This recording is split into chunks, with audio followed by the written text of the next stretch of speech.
comments again by Eric Dickerson. Eric, what's your reaction? We all heading to hell. I guess, Skip, we all going to hell. Look, first of all, he's doing the NFL a favor. I mean, he's making the NFL is already big, and the NFL is all about one thing. They do care about the image of the National Football League, but they care about money a lot more. Yep. And it's not hurting their money right now. If it start dipping into their pockets, then all of a sudden I think the NFL will really step up and try to do something. We have bigger fish to fry. We're dealing with North Korea. We're dealing with Puerto Rico, who has no food, no water. We just had Hurricane Harvey down in Texas. Irma in Florida. I mean, we have a lot of things in the United States. This should be at the, the thing that's at the bottom of the list. This should be at the very bottom of his list, talking about the National Football League. In a sense, I think he tries to invert things away from himself. It's like when you look back and you dated someone, you're like, whew, I dated her. I think people look at him as a president and they say, he's our president. He's your president. Well, when you live in the United States, he is our president. You have to say he is our president. But one day when you look back, you're like, he was our president? Yeah. Like, you dated that? Like, wow. Ugh. I mean, I think that's how people look. People look at him like that now, but I think even later we even look at him like that even more. But, I just don't think he's hurting the NFL business right now. In a sense, he's kind of helping it. This is what I felt the same way. I think because he's trying to divert attention from him and his failed presidency thus far early into his administration. 3 times unsuccessful each time he's tried to repeal and replace Obamacare, and it's failed. And I agree with you also, ED. It's not going to be until the NFL's owners start seeing their pocketbooks not as fat as they once were, will they unite and band against President Trump. Now, because see, this is what we know. The owners, okay, what's the least I can do to get the most out of both sides that I'm trying to play? Because if I lock arms and take a knee, my black players are happy because it shows I care, and I'm not going to let somebody on the outside call them an SOB. But if I do this, I'm not really talking about the issue. It's like we're banding against him. So the original issue of why we took the knee was people taking the knee and was raising their fist was because of one thing. I can just say, well, it's kind of not really, that's not what we're doing. We're not disrespecting. We're trying to say you can't talk about our players like that. They they didn't care about linking arms. They didn't care about solidarity as far as when it was related to blacks killing unarmed people of color. It was only when he came for them, when he tried to boss them. Now, we know the more money you have, the less you like somebody telling you what to do. They got a lot of money. You say the average team is worth $2.5 billion. Yep. Well, you got a couple of owners. You got the Paul Allen's worth about 13, 14. You got Stan Kroenke. You got Mr. Kraft, Jerry Jones. So you got some owners that are fairly, that's worth more than the franchise, Skip. And for somebody from the outside, now you might listen to one of those 32 and say, look, this is what I think we should do. But he's an outsider. He tried to sue the NFL for $1.2 billion. He won $1. He tried to purchase a team, the Buffalo Bills, and the owners didn't want him in the league. And they made sure that Kim and Terry Pagula were able to purchase the Buffalo Bills. He's a very vindictive. He's always been vindictive. He values loyalty, but it's only a one-way street. He needs you to be loyal to him. And at first sign that he can cut your throat, literally, not literally, but figuratively speaking, that's what he's going to do. Skip, we see through this. We see this red herring. Look over here. Look over here. Everything that you need to see is over there. But look over here. NFL is going to the hell in the handbasket. Oh, they're terrible. The players, the owners are scared of their players. You see what he did? That's that dog whistle. That's that dog whistle. Or they're scared. Good and well. Because we saw when he was a candidate on at his rallies, we saw what the protesters got from his base. We saw how they were treated by military. I mean, think about it. We see a protester walking out. We see a man hit him in the face. They arrest the guy. That guy punched in the face. And the guy did the punch it, ain't nothing happened. We see what they're doing here. But you know what? I might start trumping the cause because I want to see just how far these NFL owners will let him go before they push back. They better start pushing. I see this very differently than either of you do.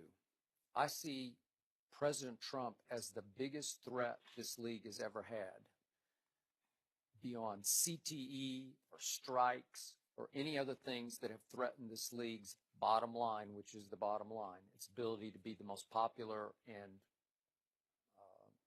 productive. And this sport makes extreme amounts of money. And I believe the golden goose is now under attack.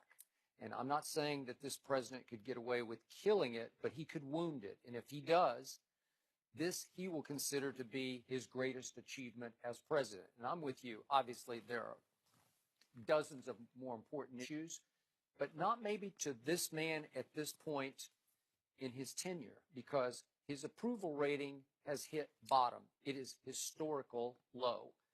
And all of a sudden, he sees an opening here through which he is the president of the United States. And you keep telling me you think tomorrow he would again win, I'm going to quote you, in a landslide. Absolutely. Okay, if you're right about that, he is now mobilizing, what do you call it, using the dog whistle? Yep. He is mobilizing his constituency.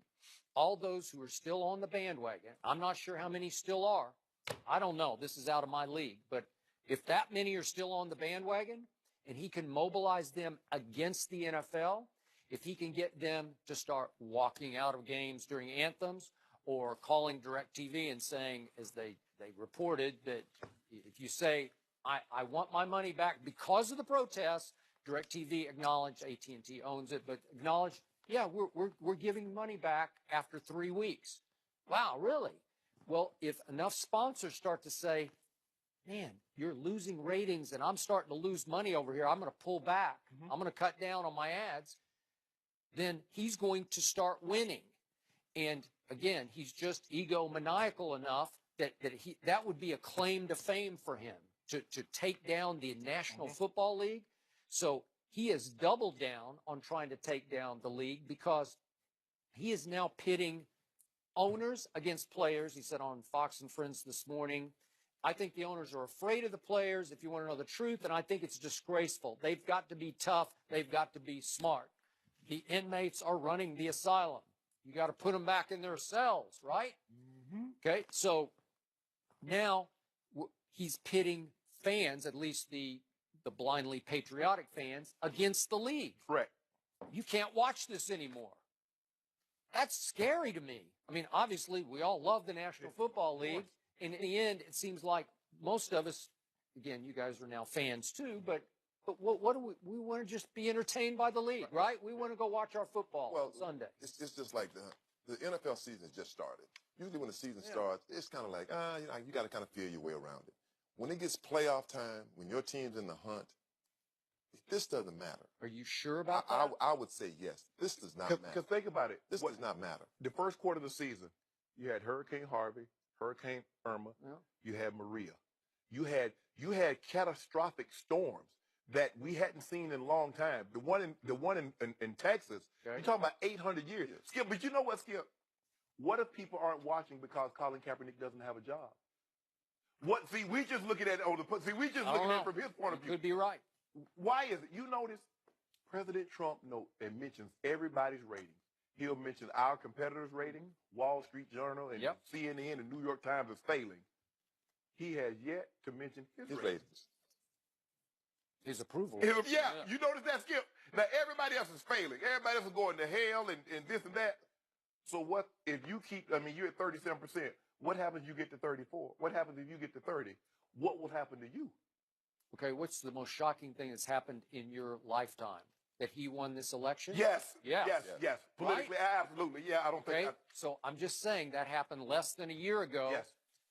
Are you sure he can't win this battle with the NFL? No. You say, it's the NFL. And I'm saying, I hope you're right. You know, it's like when you think of sports, you know, when you play for your team, black and white, you live in, like I'm from a little small town. It was, blacks live here, whites live here. Yeah. But you know what? When we played on Friday night for the Sealy Tigers, black and gold, we don't care what color you are. You play for the Tigers. Right. Yeah. Everybody's the same color.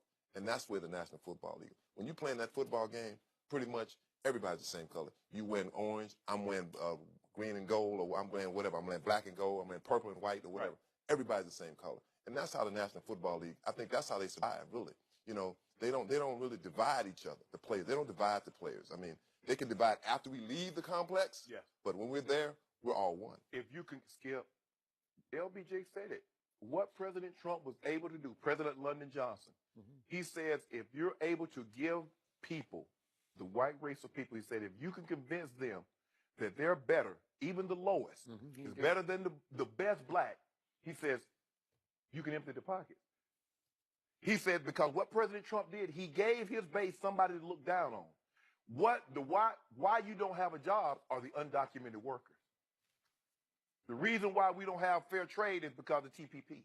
So he gave them someone to look down on, even though it's not true. ED, if I can convince Skip that the reason why Skip doesn't have a job is because of you, and that's not the issue, but I can convince him, he will hate you, even though you're not the reason why he doesn't have a job.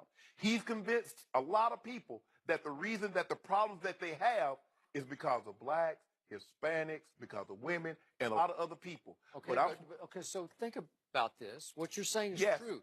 What if he can reconvince 80% of those who voted for him that they shouldn't support the National Football League because it no longer supports the flag of this Then country? he will take a significant amount of money and power away from 32 of the richest, most powerful men in this country. Then you'll see him galvanize. Who also put him in office, and we know how those men operate. And guess what? If he were to do that, if you see these ratings continually go, if they go down like President Trump believes they will, hell, Mr. Kraft and Jerry Jones would take a knee beside Colin Kaepernick. Yep. Well, you know what? He's not going to get the NBA. We know that. Yeah. The NBA coaches and the NBA players are not here for Trump. So he's not going to get them. We know what the setup is for the hierarchy of sports in this country. Yes. Hockey and baseball are not going to overtake the NBA and the NFL. So it may actually, if you don't support Trump, it may be the best thing, because if he ruins sports for this country. That's right. We love sports. That's it. Can't come back from that.